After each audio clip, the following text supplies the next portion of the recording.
দিনের সফরে রোববার উত্তরাঞ্চল যাচ্ছেন তারেক রহমান। ৯ জেলায় অংশ নেবেন বিভিন্ন কর্মসূচিতে। নিরাপত্তা চেয়ে সরকারকে বিএনপির চিঠি।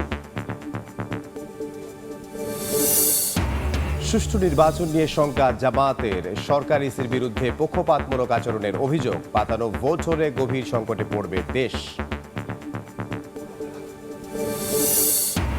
হাড় কাঁপানো শীতে বিপর্যস্ত জনজীবন। নওগাঁয় মৌসুমের সর্বনিম্ন তাপমাত্রা ৬.৭ ডিগ্রি সেলসিয়াস। ঢাকার বাতাসে ক্ষুদ্র বিষাক্ত কণার উপস্থিতি বাড়াচ্ছে স্বাস্থ্য ঝুঁকি। যুক্তরাষ্ট্রে প্রবেশে দিতে হবে $১৫,০০০ পর্যন্ত জামানত। বাংলাদেশ সহ ৩৮ দেশের নাগরিকদের জন্য নতুন ভিসা বন্ড নীতি ২১ জানুয়ারি থেকে কার্যকর। এবং বিশ্বকাপ খেলতে বাংলাদেশকে ভারতেই যেতে হবে এমন দাবি ভিত্তিহীন বলছে বিসিবি। নিরাপত্তা ইস্যুতে ম্যাচ স্থানান্তর নিয়ে আইসিসির সঙ্গে চলছে আলোচনা।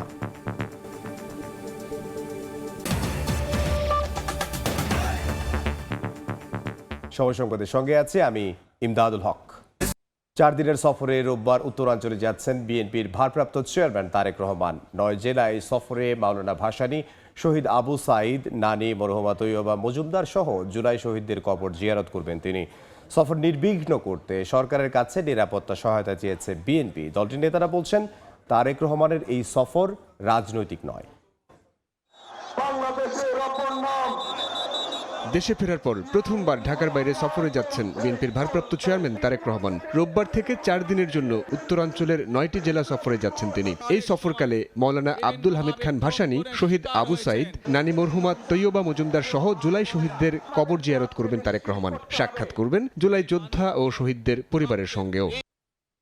বিএনপি চেয়ারপারসনের একান্ত সচিব এবিএম আব্দুস সাত্তার স্বাক্ষরিত চিঠি সংশ্লিষ্ট জেলা প্রশাসক ও রিটার্নিং অফিসারের কাছে পাঠানো হয়েছে। সফর নির্বিঘ্ন করতে সরকারের কাছে প্রয়োজনীয় নিরাপত্তা সহায়তা চেয়েছে বিএনপি। সফরের তালিকায় রয়েছে টাঙ্গাইল, সিরাজগঞ্জ, বগুড়া, রংপুর, দিনাজপুর, ঠাকুরগাঁও, পঞ্চগড়, নীলফামারী ও লালমনিরহাট। বিএনপির স্থায়ী কমিটির সদস্য আমির খসরু মাহমুদ চৌধুরী জানান, তারেক রহমানের সফর কোনো নির্বাচনী কর্মসূচি নয়। গণতান্ত্রিক আন্দোলনে নিহতদের কবর জিয়ারত করবেন তিনি। অন্যান্য দলের নেতা কর্মীরা বিভিন্নভাবে আপোষ করেছে, যারা পালিয়ে গেছে তারাও আপোষ করেছে, যারা আজকে নির্বাচন করছে আমাদের সাথে তাদের মন্তব্য আমরা শুনেছি ১/১১। আপনারা যদি ফিরে যান, তাদের মন্তব্য ১/১১-এর পক্ষে ছিল, কিন্তু একমাত্র বেগম খালেদা জিয়া কোনো ধরনের কম্প্রোমাইজ করে। এর আগে জাতীয় প্রেস ক্লাবে বেগম খালেদা জিয়ার শোক সভায় যোগ দিয়ে আমির খসরু বলেন, আধিপত্যবাদ ও স্বৈরাচারের বিরুদ্ধে আপোষহীন ছিলেন বিএনপি চেয়ারপারসন। যারা গণতন্ত্রে বিশ্বাসী নয় তারাই ১/১১-কে সমর্থন করেছে। সেই দলগুলোই এখন বিএনপির বিরুদ্ধে রাজনীতি করছে। যারা কষ্ট করেছে, জীবন দিতে ত্যাগ স্বীকার করেছে, তাদের প্রতি সম্মান জানানো, সেই কাজগুলো উনি করছেন এখন। আর যখন ক্যাম্পেইনের সময় আসবে বিধিমালা হিসাবে, তখন উনি সেটা প্রস্তুতি দলের পক্ষ থেকে না হতে এটা ডিক্লেয়ার করা হবে। এদিন ডিআরইউ মিলনায়তনে দোয়া অনুষ্ঠানে বিএনপির স্থায়ী কমিটির আরেক সদস্য ডক্টর মঈন খান বলেন, বেগম জিয়া তার সারা জীবন উৎসর্গ করেছেন দেশের মানুষের অধিকার ও গণতন্ত্র প্রতিষ্ঠায়। অনেকে ২০০৮-এর নির্বাচনের কথা বলেন। আমি আজকে অতীতে বলেছি, আজকে আবার বলতে চাই, ২০০৮-এর নির্বাচন ছিল একটি সাজানো নির্বাচন এবং অত্যন্ত মেটিকুলাসলি সেই নির্বাচনটি দেশি বিদেশি বিভিন্ন শক্তির সমন্বয়ে সেটির আয়োজন করা হয়েছিল। এ সময় মঈন খান বলেন, ১/১১ সরকারের অধীনে ২০০৮-এর নির্বাচন ছিল দেশি বিদেশি চক্রান্ত ও পরিকল্পনার অংশ। তাকে যেন সর্বোচ্চ। সাইফুল রুদ্র, সময় সংবাদ, ঢাকা। সরকার ও ইসির বিরুদ্ধে পক্ষপাতমূলক আচরণের অভিযোগ তুলে জামায়াতে ইসলামী বলছে, সুষ্ঠু নির্বাচন নিয়ে জনমনে শঙ্কা রয়েছে। আমিরের সঙ্গে ইউরোপীয় এক্সটার্নাল অ্যাকশন সার্ভিস কর্মকর্তার বৈঠকের পর ব্রিফিংয়ে দলটি আরও বলছে, পাতানো নির্বাচন হলে গভীর সংকটে পড়বে দেশ। বুধবার সকালে রাজধানীর বসুন্ধরায় জামায়াত আমির ডাক্তার শফিকুর রহমানের ব্যক্তিগত কার্যালয়ে আসেন ইউরোপীয় এক্সটার্নাল অ্যাকশন সার্ভিসের এশিয়া ও প্রশান্ত মহাসাগরীয় বিভাগের পরিচালক পাওলা পাম্পালোনি। সঙ্গে ছিলেন বিভিন্ন দেশের কূটনীতিক। ১.৫ ঘণ্টাব্যাপী বৈঠকে উঠে আসে বাংলাদেশের নির্বাচন ইস্যু। আলোচনার মূল কনসেন্ট্রেশন ছিল আগামী নির্বাচন। পরে সকাল 10:30টায় সংবাদ সম্মেলনে কথা বলেন জামায়াত নেতারা। আলোচনার নানা বিষয় তুলে ধরে দলটির নায়েব আমির সৈয়দ আব্দুল্লাহ মোহাম্মদ তাহের জানান, সুষ্ঠু ও নিরপেক্ষ নির্বাচনের অভাবেই বিগত দিনে রাজনৈতিক সংকট তৈরি হয়েছিল। আগামীতে পাতানো নির্বাচন হলে দেশ গভীর সংকটে পড়বে বলেও মনে করেন তিনি। যেভাবে একটি বিশেষ দলের প্রতি ঝুঁকে পড়েছে এবং প্রশাসন যেভাবে একটা দলের আনুগত্য দেখাচ্ছে, এতেই আশঙ্কা তৈরি হয়েছে যে আগামী নির্বাচনটি কি আবার পাতানো নির্বাচন হবে। সরকার এবং নির্বাচন কমিশনের বিরুদ্ধে পক্ষপাতমূলক আচরণের অভিযোগ করে তাহের বলেন, সুষ্ঠু নির্বাচন নিয়ে জনমনের শঙ্কা তৈরি হয়েছে। এ শঙ্কা দূর না হলে জনগণ ফুঁসে উঠবে বলেও হুঁশিয়ারি দেন তিনি। পাতানো নির্বাচন বাংলাদেশকে ধ্বংসের দিকে নিয়ে যাবে। আমরা ইলেকশন কমিশন, গভর্নমেন্ট এবং অল আদার ইনভলভ অথরিটির কাছে আবেদন করি, তারা যেন এখনই এ ব্যাপারে নিরপেক্ষ হয় এবং বাংলাদেশকে সেভ করার জন্য তারা ভূমিকা পালন করে। আগামী নির্বাচন নিরপেক্ষ ও অংশগ্রহণমূলক করতে সরকার এবং রাজনৈতিক দলগুলোর করণীয় নিয়েও বৈঠকে আলোচনা হয় বলে জানান জামায়াত নেতারা। একটু সুষ্ঠু নির্বাচনের জন্য সকলের ভিতরে একটা আন্ডারস্ট্যান্ডিং থাকা দরকার। শফিক মুন্সি, সময় সংবাদ, ঢাকা।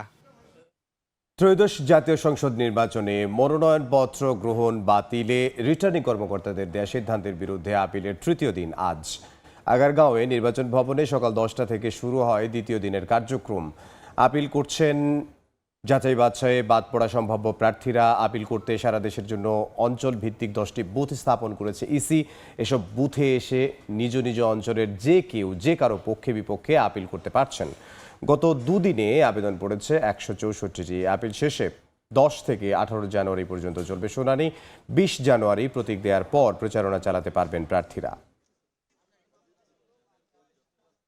সম্মিলিতভাবে ফেব্রুয়ারিতে সুষ্ঠু নির্বাচনের প্রত্যাশা করছে নির্বাচন কমিশন। সকালে এনজিও ব্যুরো সম্মেলন কক্ষে নাগরিক পর্যবেক্ষক প্রতিক্রিয়া আরও শক্তিশালী করতে নতুন প্রকল্পের উদ্বোধন অনুষ্ঠানে কথা বলেন ইসি কমিশনার আবুল ফজল মোহাম্মদ সানাউল্লাহ। তিনি বলেন, বিগত 3 নির্বাচনে যেসব নাগরিক পর্যবেক্ষক সংস্থা সঠিকভাবে দায়িত্ব পালন করতে পারেননি তাদের পর্যবেক্ষক হিসেবে নিবন্ধন দেয়া হয়নি। নির্বাচন পর্যবেক্ষণের জন্য 81টি সংস্থা নিবন্ধন পেয়েছে। পর্যবেক্ষকদের নির্বাচন কমিশনের তৃতীয় চক্ষু হিসেবে আখ্যা দিয়ে ইসি সানাউল্লাহ বলেন, নীতিমালা মেনে সব কাজ করতে নাগরিক পর্যবেক্ষকদের সহযোগিতা দেবে ইসি। গত 3টা নির্বাচনে আনফরচুনেটলি একটা good number of citizen observation organisations যারা ইনভলভ ছিলেন এবং যথাযথভাবে তাদের দায়িত্ব পালন করে নাই মর্মে আমাদের কাছে প্রতীয়মান হয়েছে, তাদেরকে আমরা নিবন্ধন দিতে পারিনি। 3 শতাধিক প্রতিষ্ঠান আমাদের কাছে অ্যাপ্লিকেশন করেছিল। 81টা প্রতিষ্ঠানকে কিছু সীমাবদ্ধতা সত্ত্বেও আমরা দিতে পেরেছি। নীতিমালার ভিতরে থেকে যে কাজগুলো আপনাদের করার সেটা করার জন্য সম্যক সব ধরনের সহায়তা নির্বাচন কমিশন থেকে আপনাদেরকে দেওয়া হবে। গণভোটে হ্যাঁ জয় পেলে ফ্যাসিবাদ, হ্যাঁ জয় না পেলে ফ্যাসিবাদ ফিরে আসার শঙ্কা জানিয়েছেন প্রধান উপদেষ্টার বিশেষ সহকারী মনির হায়দার। বিষয়টি সাধারণ মানুষকে বোঝাতে নির্বাচন কমিশনকে ব্যাপক প্রচারণার পরামর্শ দিয়েছেন নৌ উপদেষ্টা সাখাওয়াত হোসেন। আর ভোটের আগে রাজনৈতিক দলগুলোকে সুস্পষ্ট অঙ্গীকারের আহ্বান জানিয়েছেন সুজন সম্পাদক বদিউল আলম মজুমদার। 12 ফেব্রুয়ারি জাতীয় সংসদ নির্বাচনের দিন অনুষ্ঠিত হবে গণভোট। তবে সাধারণ মানুষের অনেকেই বুঝেন না গণভোট কি, কেন দিতে হবে। মূলত এই নিয়ে জনসচেতনতামূলক গোলটেবিল বৈঠকের আয়োজন করে সুশাসনের জন্য নাগরিক সুজন। আলোচনায় উপস্থিত ছিলেন বিভিন্ন শ্রেণী পেশার মানুষ। তাদের বক্তব্যে উঠে আসে গণভোট নিয়ে সাধারণ মানুষের বিভ্রান্তির কথা। বক্তারা বলেন, গণভোট হাঁ জয়যুক্ত না হলে ব্যর্থ হবে সংস্কার কার্যক্রম। এই জন্য রাজনৈতিক দলগুলোকে নির্বাচনের আগেই সুস্পষ্ট অঙ্গীকার করার আহ্বান তাদের। যদি এবারের গণভোট বিজয়ী না হয়, হ্যাঁ জয়যুক্ত না হয়, হবে না, বাট আমি বলছি যদি না হয়, তাহলে একদম নিশ্চিন্ত থাকতে পারেন যে বাংলাদেশের ফ্যাসিবাদ আবার ফিরে আসবেই, কেউ ঠেকাতে পারবে না। যেহেতু দলগুলো জুলাই জাতীয় সনদ স্বাক্ষর করেছে এবং এটি বাস্তবায়নের অঙ্গীকার করেছে, তাই তারাও গণভোটের ব্যাপারে জনগণকে সচেতন করার জন্য কার্যক্রম পরিচালনা করবে। গণভোট নিয়ে বিভ্রান্তি দূর করতে নির্বাচন কমিশনকেই দায়িত্ব নিতে হবে বলে মনে করেন নৌ পরিবহন উপদেষ্টা সাখাওয়াত হোসেন। গণভোট হবে কন্ডাক্ট করার থেকে নির্বাচন কমিশন, এখানে সরকার বেশি কিছু করতে পারছে না, শিডিউল ডিক্লেয়ার হয়ে গেছে। কাজে আমি এই নির্বাচন কমিশনকে অনুরোধ করব যে আপনারা মোবিলাইজ করুন, আপনারা নিজেরা বাইরে যান। শুধু ভোট কেমন হবে, ভালো হবে খারাপ হবে সেটা না, গণভোটটা কিভাবে হবে এটা জনগণকে বোঝাবার চেষ্টা করেন। প্রয়োজন হলে আপনি অন্যদের সহযোগিতা দেন। যে অন্ধকারে ছিলেন, যে তিমিরে ছিলেন, সেই তিমিরে আবার চলে যাবেন, আবার ফ্যাসিজমের মধ্যে চলে যাবেন। এটা মানুষ চাইবে না, সুতরাং এটা প্রচার করতে হবে। আর আপনারা এই সজাগ থাকবেন, সজাগ না থাকলে আপনাদের কিছুই হবে না। যে ইন্টারনাল ভিজিলেন্স আমরা বারবারই বলছি, এই যে প্রাইজ অফ লিবার্টি। রাজনৈতিক দলগুলো যেন গণভোট নিয়ে নেতিবাচক প্রচারণা না চালায়, বৈঠকে সেই আহ্বান জানান বক্তারা। আব্দুল্লাহ শাফি, সময় সংবাদ, ঢাকা। সময় সংবাদে আরও থাকছে। মাঝ আকাশে হঠাৎ অসুস্থ বিমানের যাত্রী দ্রুত চিকিৎসায় লাহোর বিমানবন্দরে অবতরণ না করে ফ্লাইট ফেরানো হয় ঢাকায়। ভুক্তভোগীর মৃত্যুর পর তদন্ত কমিটি গঠন। ভারতে বাংলাদেশের টি-20 বিশ্বকাপ না খেলার বিষয়টি গুরুত্বের সঙ্গে নিয়েছে আইসিসি। নিরাপত্তা ইস্যুতে ম্যাচ অন্যত্র সরিয়ে নেয়ার বিষয়েও চলছে আলোচনা। আইসিসির সঙ্গে আলোচনা শেষে বিষয়টি নিশ্চিত করেছে বিসিবি। এই ইস্যুতে বাংলাদেশের অনুরোধ রাখেনি আইসিসি। ভারতীয় গণমাধ্যমে আসা এমন খবর ভিত্তিহীন বলে উড়িয়ে দিয়েছে ক্রিকেট বোর্ড। সকাল সকাল ভারতীয় গণমাধ্যমে প্রোপাগান্ডা। আসন্ন টি-20 বিশ্বকাপে বাংলাদেশের ভেন্যু পরিবর্তনের অনুরোধ রাখেনি আইসিসি। বিষয়টি নিয়ে গতকালই অনলাইনে বিশ্ব ক্রিকেটের নিয়ন্ত্রক সংস্থার সঙ্গে বৈঠক করে বোর্ড। তার অফিসিয়াল বিবৃতি আসার আগেই পরিস্থিতি নিয়ে ধোঁয়াশা। একটু সময় নিলেও টি-20 বিশ্বকাপ ইস্যুতে আইসিসির সঙ্গে কি আলোচনা হয়েছে তা জানালো ক্রিকেট বোর্ড। বিসিবির স্পষ্ট বার্তা, ভারতে বাংলাদেশের টি-20 বিশ্বকাপ খেলতে না যাওয়ার সিদ্ধান্ত যথেষ্ট গুরুত্বের সঙ্গে নিয়েছে আইসিসি। একই সঙ্গে আলোচনা চলছে নিরাপত্তা ইস্যুতে ম্যাচ অন্যত্র সরিয়ে নেয়ারও। 6 জানুয়ারি মধ্যরাতে ভারতীয় সংবাদ মাধ্যম ক্রিক ইনফো জানায় বাংলাদেশের অনুরোধ রাখেনি আইসিসি। এই খবরে মর্মাহত হয়ে পড়ে দেশের ক্রিকেট ভক্তরা। তবে বিসিবি আশ্বস্ত করেছে এখনও এমন কোনো অবস্থান ব্যক্ত করেনি আইসিসি। বিসিবির সঙ্গে বিসিসিআই টানাপোড়েনের সূত্রপাত মোস্তাফিজের আইপিএল থেকে বাদ দেয়া নিয়ে। যৌক্তিক কারণ ছাড়াই কাটার মাস্টারকে কলকাতা নাইট রাইডার্সকে ছেড়ে দেওয়ার নির্দেশ দেয় বিসিসিআই। তার প্রেক্ষিতে নিরাপত্তার কারণ দেখিয়ে ভারতে টি-20 বিশ্বকাপ খেলতে যেতে অস্বীকৃতি জানায় বিসিবি। এসএম ইকবাল, সময় সংবাদ। বিমানে হঠাৎ অসুস্থ হয়ে পড়েন এক যাত্রী, কিন্তু দ্রুত চিকিৎসার প্রয়োজনে নিকটস্থ লাহোর বিমানবন্দরে জরুরি অবতরণ করেননি পাইলট। ফ্লাইট নিয়ে ফিরে আসেন ঢাকায়। সময় লাগে প্রায় 3 ঘন্টা। ততক্ষণে মারা যান ওই যাত্রী। ঘটনা তদন্তে কমিটি গঠন করেছে বিমান বাংলাদেশ। 31 ডিসেম্বর সিলেট ওসমানী বিমানবন্দর থেকে লন্ডনের উদ্দেশ্যে যাত্রা শুরু করে বিমান বাংলাদেশ এয়ারলাইন্সের ফ্লাইট বিজি 201। হঠাৎ বিমানে থাকা এক যাত্রী গুরুতর অসুস্থ হয়ে পড়েন। ততক্ষণে ফ্লাইটটির অবস্থান লাহোরে। কন্ট্রোল টাওয়ারের সঙ্গে যোগাযোগ করলে কাছাকাছি কোনো বিমানবন্দরে অবতরণের নির্দেশ দেওয়া হয়, কিন্তু নির্দেশ অমান্য করে পাইলট পাকিস্তানের আকাশসীমা থেকে ঢাকায় ফেরত আসেন। সময় লাগে প্রায় 3 ঘন্টা। দীর্ঘ সময় চিকিৎসা না পাওয়ায় বিমানেই ওই যাত্রী মারা যান। পরে আবহাওয়াজনিত কারণে বিমানটি ওই দিন আর লন্ডনে যেতে পারেনি। এতে দুর্ভোগে পড়েন অন্য যাত্রীরা। ঘটনার সঠিক তথ্য উদ্ঘাটনে বিমানের ফ্লাইট সেফটি প্রধান সহ 3 সদস্যের তদন্ত কমিটি গঠন করেছে কর্তৃপক্ষ। পাকিস্তানের আকাশে গিয়ে একজন যাত্রী অসুস্থ হয়ে পড়ে, তারপর মেডিকেল ডিক্লেয়ার করে ওই ফ্লাইটটা আবার ফেরত আসছে ঢাকায়। তো ওই বিষয়টা যাত্রী মনে হয় অসুস্থ যে যাত্রী ছিল সে মারা গেছে। এটা নিয়ে ইনভেস্টিগেশন একটা কমিটি গঠন করছে, তো তদন্ত হচ্ছে। সংশ্লিষ্ট যাত্রীর মেডিকেল ফিটনেস, ফ্লাইট ডাইভারশন বা ঢাকায় ফেরার সিদ্ধান্ত যৌক্তিক ছিল কিনা, ইনফ্লাইট ফার্স্ট এইড ব্যবস্থা সময় মতো নেওয়া হয়েছিল কিনা, বিষয়গুলো পর্যালোচনা করবে কমিটি। ইয়ানু শিফা। যুক্তরাষ্ট্রে প্রবেশে বাংলাদেশ সহ 38 দেশের নাগরিকদের জন্য ভিসা প্রক্রিয়া কঠিন করেছে ট্রাম্প প্রশাসন। দেশটিতে ভ্রমণে $15,000 বা 18 লাখ টাকা পর্যন্ত জামানত দিতে হবে।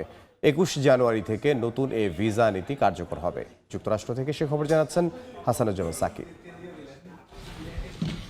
মাত্র একদিন আগের ঘটনা।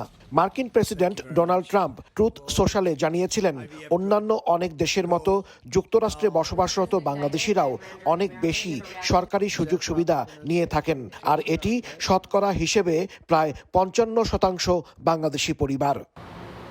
মঙ্গলবার মার্কিন পররাষ্ট্র দফতর ভিসা বন্ডের আওতায় পড়া দেশগুলোর হালনাগাদ তালিকা প্রকাশ করেছে।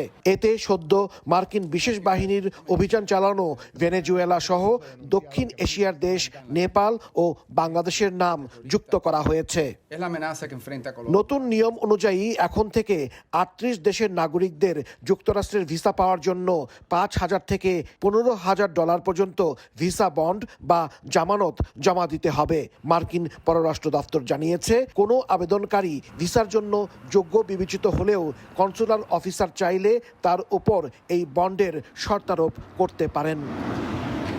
বন্ডের অর্থ যুক্তরাষ্ট্রের অর্থ মন্ত্রণালয়ের অনলাইন প্ল্যাটফর্ম পে.গভ এর মাধ্যমে জমা দিতে হবে। পররাষ্ট্র দপ্তর জানিয়েছে, বন্ডের টাকা স্থায়ীভাবে কেটে রাখা হবে না। এটি একটি ফেরতযোগ্য জামানত।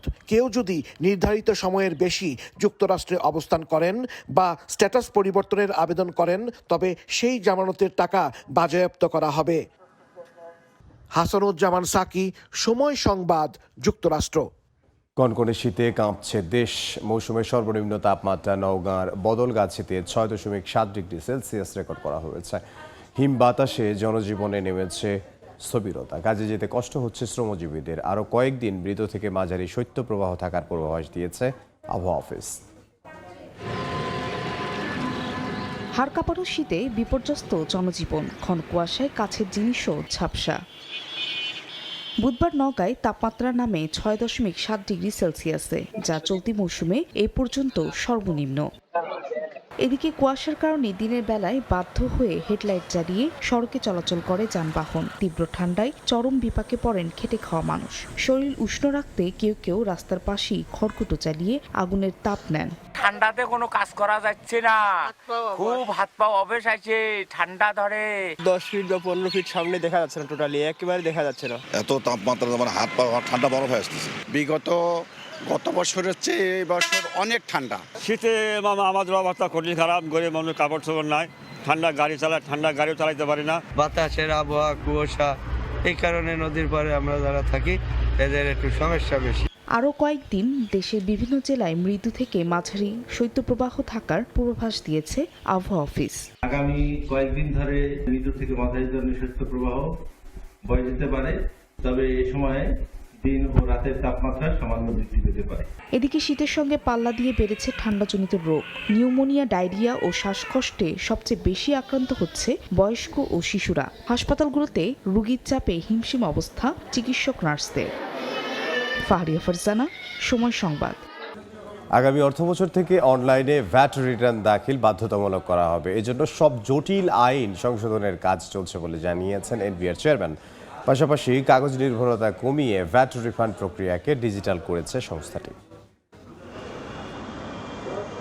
রাজস্ব বাড়াতে আদায় পদ্ধতি সম্পূর্ণ অটোমেশনের পথে যাচ্ছে জাতীয় রাজস্ব বোর্ড এনবিআর। চলতি অর্থবছর থেকেই অনলাইনে আয়কর রিটার্ন দাখিল বাধ্যতামূলক করা হয়েছে। এরই ধারাবাহিকতায় আগামী অর্থবছর বাধ্যতামূলক করা হচ্ছে অনলাইনে ভ্যাট রিটার্ন দাখিলও। ভ্যাটের আইনে অনলাইন রিটার্ন কম্পালসারি করার কোনো বিধান ছিল না, যেটা আমাদের ট্যাক্স আইনে থাকার কারণে আমরা দ্রুত করতে পেরেছি। আগামী বছরে আমরা প্ল্যান করেছি যে আমাদের ভ্যাটের আইনেও কম্পালসারি ই রিটার্নের সিস্টেমটা চলে আসবে। এনবিআর আয়োজিত অনুষ্ঠানে জানানো হয়, এরই মধ্যে ভ্যাট নিবন্ধিত প্রতিষ্ঠানের সংখ্যা 7.5 লাখ ছাড়িয়েছে। বিপরীতে রিফান্ড আটকে আছে প্রায় 1500 কোটি টাকা, যা ফেরত দিতে ব্যবসায়ীদের ঝক্কি কমাতে চায় এনবিআর। এখন থেকে অনলাইনেই সরাসরি গ্রহীতার অ্যাকাউন্টে পৌঁছে যাবে রিফান্ড। জনগণের যে ভোগান্তিটা হয়, আমি বলেছি যে আগে আমরা অটোমেট করব, আমরা কাগজের কোনো রিফান্ড দিব না, তারপরে আমরা এটা চালু করব, এবং সেই লক্ষ্যে একটু সময় লেগেছে, বাট আলটিমেটলি আজকে থেকে শুরু হচ্ছে। চেয়ারম্যান জানান, আয়কর ও কাস্টমস শুল্ক সহ অন্যান্য করের রিফান্ডও আটকে আছে প্রায় 2500 কোটি টাকার মতো। ধাপে ধাপে এগুলো অনলাইন পদ্ধতিতে রিফান্ড করার কথা জানান এনবিআর চেয়ারম্যান। সব মিলে 4000 কোটি টাকার কম আমি দেখি। ট্যাক্স পেয়ার তার নিজের ব্যাংক অ্যাকাউন্ট ডিটেলস দিবে, সেটা আমাদের রেকর্ডে থাকবে। ট্যাক্স পেয়ার নিজেই শুধুমাত্র আমি রিফান্ড চাই বাটনে ক্লিক করলে ওনার কাজ শেষ। এরপরে কাজগুলো হচ্ছে আমাদের এন্ডে। অনলাইনে ভ্যাট রিফান্ড চালুর প্রথম দিনেই ১১৫টি আবেদন জমার তথ্য দিয়েছে এনবিআর, যার পরিমাণ ১২৪ কোটি টাকা। এখানে সময় ক্ষেপণ করার কারো কোনো সুযোগ থাকবে না। MS আরিফিন, সময় সংবাদ, ঢাকা। দীর্ঘ এক দশক পর আবারও শুরু হচ্ছে ঢাকা করাচি রুটে আন্তর্জাতিক ফ্লাইট চলাচল। আগামী ২৯ জানুয়ারি থেকে ফ্লাইট পরিচালনা শুরু করবে বিমান বাংলাদেশ এয়ারলাইন্স। বিমান জানিয়েছে প্রাথমিকভাবে এই রুটে সপ্তাহে 2টি ফ্লাইট পরিচালনা করা হবে, যা প্রতি সপ্তাহে বৃহস্পতিবার ও শনিবার চলাচল করবে। 29 জানুয়ারি ঢাকা থেকে রাত 8টায় ছেড়ে করাচি পৌঁছাবে স্থানীয় সময় রাত 11টায়, আর করাচি থেকে স্থানীয় সময় রাত 12টায় ছেড়ে ঢাকায় পৌঁছাবে স্থানীয় সময় ভোর 4:20। প্রাথমিকভাবে 3 মাসের জন্য সপ্তাহে 2টি সরাসরি ফ্লাইট পরিচালনা করা হবে।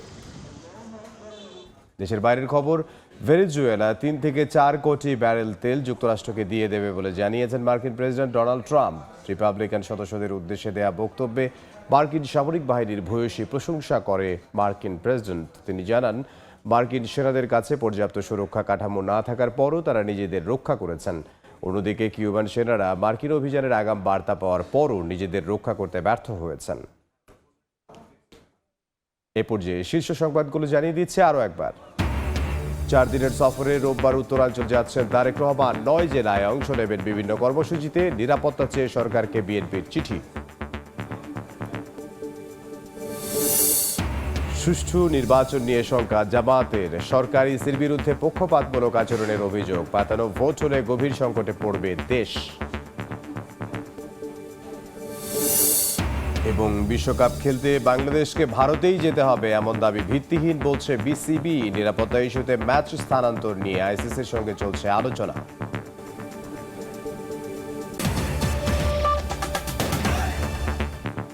এই ছিল বিকেল 3টার সময় সংবাদে। এরপর আন্তর্জাতিক সময়ের সঙ্গে থাকবেন সহকর্মী জিন্নাত আরা যশোয়া। ইমদাদ, আপনাকে ধন্যবাদ। আন্তর্জাতিক সময় নিয়ে আসছি কিছুক্ষণ পর, সঙ্গেই থাকুন সময়ের।